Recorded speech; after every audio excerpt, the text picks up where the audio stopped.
Hola, mi nombre es Rodrigo Álvarez Orozco y yo voy a exponer sobre los colorantes y los tintes. Ese es mi tema. Pues primero es necesario definir lo que es un colorante o un tinte. Estos se definen como aquella sustancia que es capaz de darle color a los materiales donde es aplicado. Es decir, es una sustancia, ya sea de origen natural o de origen sintético, cuya función es darle color a otra sustancia o a algún material. Estos se pueden clasificar de dos maneras principales: aquellos que son pues naturales, es decir, de origen vegetal en la mayoría de los casos, o animal. Pues algunos ejemplos son el índigo, el carmín y el tornasol. El segundo tipo es aquellos que son artificiales o sintéticos, es decir, los que son pues producidos en un laboratorio, formulados por el humano, y pues se obtienen principalmente del alquitrán de hulla y son derivados del benceno. Existe también otra forma de clasificarlos, que es mediante su estructura química. De esta forma hay tres grupos: los básicos, los ácidos y los neutros. Los colorantes básicos pues son aquellos en donde la acción colorante está a cargo del catión, mientras que el anión pues no tiene esta propiedad. El que sigue pues es los colorantes ácidos. En estos la sustancia colorante está a cargo del anión, a diferencia del otro, y pues el catión no tiene esta propiedad. Y el tercer tipo es el colorante neutro. Estos están formados simultáneamente por soluciones acuosas de colorantes ácidos y básicos, y pues son solubles en alcohol. Las características físicas de los colorantes. Pues los colorantes, como son una materia, unas sustancias que son aplicadas en la industria, pues deben de cumplir con ciertas cualidades o propiedades, características, dependiendo del medio en el que se desean aplicar. Estos se pueden encontrar ya sea en polvo, o sea, pigmentos, o líquidos. Y deben tener algunas propiedades como, pues deben ser inocuos, deben de tener poder colorante, o sea, pues deben de dar color, y pues deben de tener cierta resistencia frente a la luz y al calor, es decir, deben tener cierta estabilidad, porque exceso de luz y de temperatura pues puede afectar las propiedades de estos colorantes y hacer que no funcionen como deberían funcionar. Otra es que deben de ser compatibles con otros productos, es decir, no deben de generar como choque con otras sustancias. Por ejemplo, los colorantes que se usan en los alimentos, en un refresco, pues este colorante no debe de reaccionar de forma negativa con los otros ingredientes del refresco o del alimento o de lo que sea. Otro es de que pues no deben de tener un olor desagradable en el caso de los que se usan en alimentos, y tampoco un sabor desagradable, ¿verdad? Y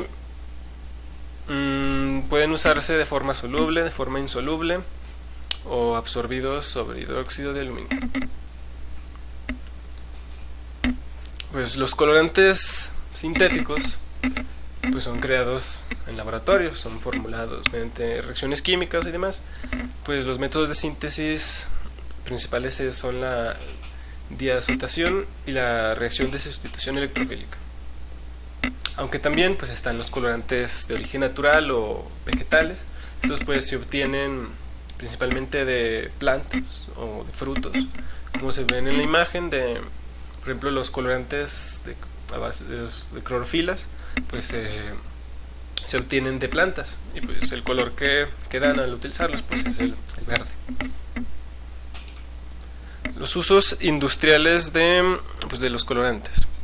Estos tienen varios usos dependiendo de la industria específica en la que se quieran aplicar, pero pues los principales son la industria de los alimentos. Esta es una industria donde se usa casi prácticamente en cada alimento, tiene algún colorante, cada alimento procesado. Pues ejemplos de estos son, por ejemplo, los refrescos, las bebidas gaseosas, prácticamente todas de estas tienen colorantes. Los jugos, pues en otras industrias aparte alimentaria también son usadas, por ejemplo en las pinturas. Hay pinturas para distintos materiales, por ejemplo pinturas las que se usan para pintar los muros, otras pinturas más especializadas, como son aquellas que se utilizan en los autos, pero pues todas estas utilizan algún colorante, pues si no, no sería pintura, ¿verdad? Y pues también en la industria relacionada con la metalurgia o los materiales, por ejemplo la industria de plástica, de todos estos plásticos que se usan para crear envases que a su vez albergan otros productos, pues todos estos tienen distintos colores que se usan para que sean más agradables a la vista del consumidor. Pues estos también utilizan pues un colorante que le da el color a ese plástico. Pues. Medidas de seguridad, pues la mayoría de los colorantes están diseñados pues para que no presenten riesgos a la salud. Específicamente esto, pues o de forma más especial en la industria alimentaria, pues, porque pues, no puedes usar un colorante que sea nocivo para la salud, que los consumidores pues van a estar ingiriendo, pues comiéndose. Y pues al fabricar estos y al aplicarlos, pues la principal medida de seguridad es el manejo de guantes, tener bata y lentes protectores.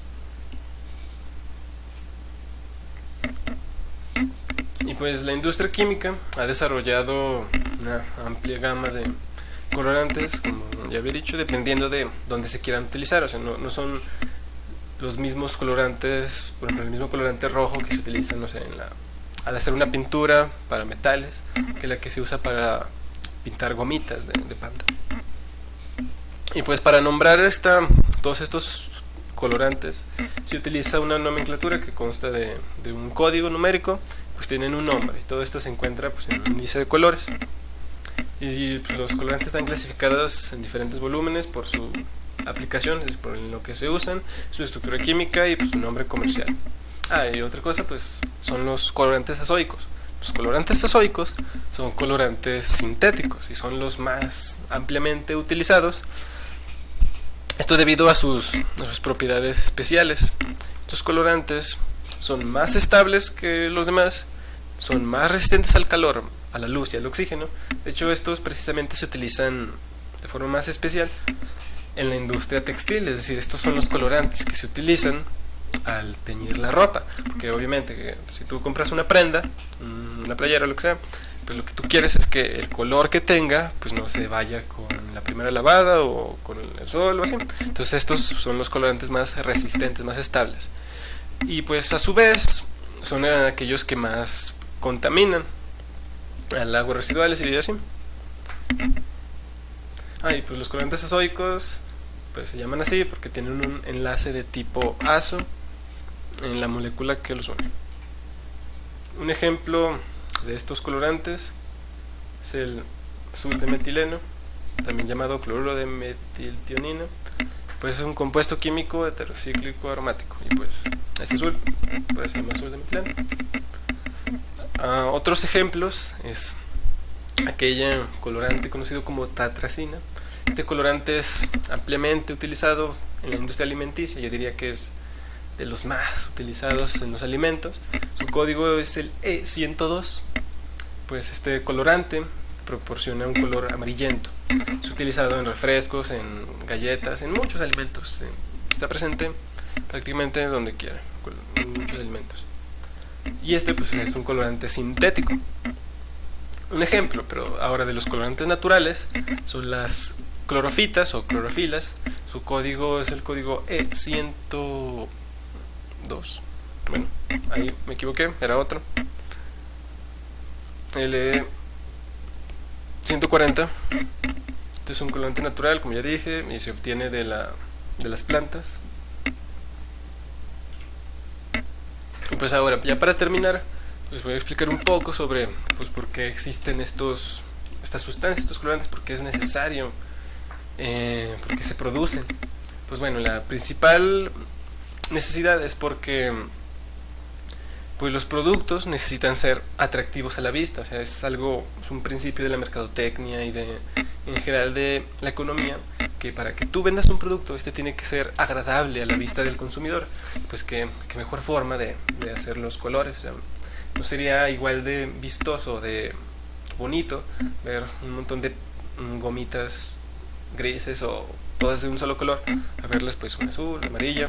Es simplemente algo psicológico. O sea, como ya hemos visto, los colorantes no proporcionan una real propiedad al alimento, o sea, una propiedad nutrimental o de función, sino simplemente la forma en la que se ve el color, pues. Todo esto se trata pues de la percepción que tienen las personas sobre los productos que están viendo, que van a comprar. Pues es precisamente por esto que existen los colorantes, al menos en la industria alimentaria, y pues en las demás industrias igual es darle una percepción específica a un producto, y esa percepción va a ser pues interpretada por la persona que la vea. Y pues con esto termino mi exposición sobre los colorantes. Ahí están algunas de las páginas que consulté, las referencias. Pues eso sería todo.